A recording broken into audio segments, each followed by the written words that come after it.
and Mike Robinson joining us again to talk some UT football. Now, Mike, they got back to their winning ways after a couple of losses, but it was a tight one, tied 10-10 at halftime. Then it looked like UT was going to pull away, up 31-10 at one point, and then they needed overtime. Well, you know, I gotta give myself a thumbs up for this one, because before the game started on the Rocket Radio Network, we talked about always a pregame of who's going to win, who's going to happen. I said Toledo has to score 35 points to win this game.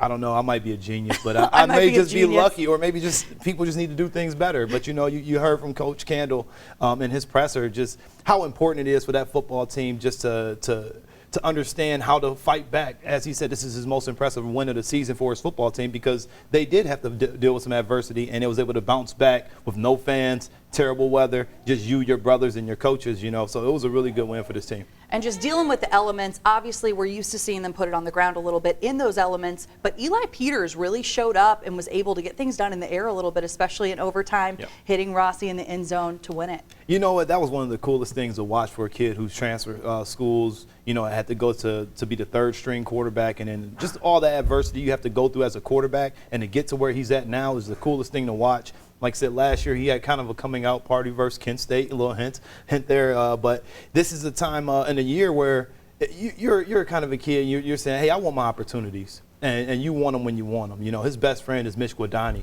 So, you know, he has friends in this program that's been to the places that he's been, you know, whether it's starting or being on the bench, because they've both been there, you know. So for him to step up and to have a game that he had, you know, he's definitely got to appreciate Bryant Koback because of the game he had, for sure, because that set up the pass game for sure. And it was a nice 56-34 win last year against Kent State in the snow. You mentioned it. Eli won it. Yep. How do you think this Tuesday is going to look? You know, I think it's going to be good for the Rockets. I think this is a Kent State football team that's going to come in here aggressive and ready to play some football versus the Rockets. You know, teams start fast against Toledo. They do really well. But this is a time for Toledo's defense to really step up and make a statement and say who they are. You know, this is a proud team. You saw Hines do a really good job up front. You know, you want to see a little bit more out of Fisher and the rest of the guys in the secondary. You see Womack is in the country. He's leading. You know, he's one of the top defenders in the country in the secondary. So those little things are starting to piece together. We saw a lot of good things in those first 5 games, and we thought, hey, this is the team that we thought they were. But you know what? It's adversity, and in sports you lose and you bounce back. So this short week, not necessarily a short week, but these midweek games are good for the MAC. Honestly, because you get the TV time that you want, and you get the notoriety, because I know Adam Schefter, all the big time people, they watch MAC, and even the college scouts, they look forward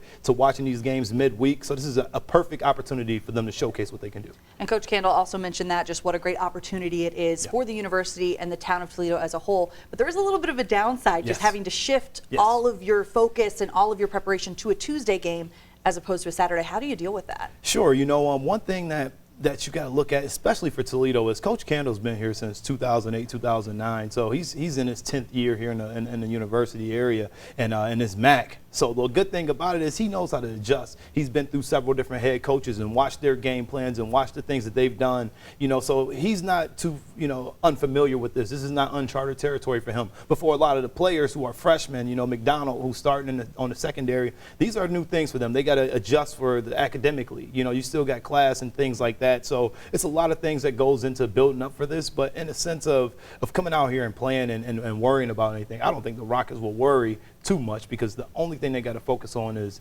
taking away the distractions and limiting things that can hinder themselves. I mean, turnovers, penalties, little things like that. Outside of that, I thought this Rocket football team played really, really good.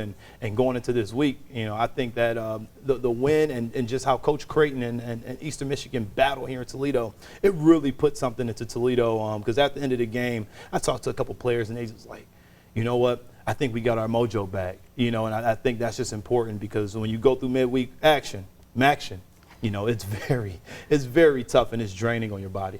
And that's kind of what I was going to ask you about. It's not to live in the past, but obviously 2 very rough weeks for the UT football team. How huge is it to have that win going into this sort of bye week? Not a full, you know, they're back in action next Tuesday, but how important was it to get a win on Saturday? Well, you know, I think it was more important, you know, for Coach Candle. He won't ever say that, but I think it's more important for him, because now he can sit back and take a second and, you know, loosen up that collar and breathe for a second, because now your players are – they're not the riled up group that's all tight wound and don't know how to kind of pull things back together. And he found out, hey, after 2 brutal losses to teams that you thought you should have beat this year and that you're a favorite to beat, and you come out and you finally get one where you thought you weren't going to win, you know, versus Eastern Michigan team, who's very tough. You didn't know who's going to start at quarterback. So the good thing about it is, you know, that win really signifies how good this Toledo team really is. And you saw some high points. Brian Kovac, you saw Eli Peters making that pass to Rossi in overtime. What a thrilling victory. But those are little things in this whole grand scheme of things that they're going to need to rely on for the rest of the season. So they're going to have to take those little plays, those third down conversions they made early in the game,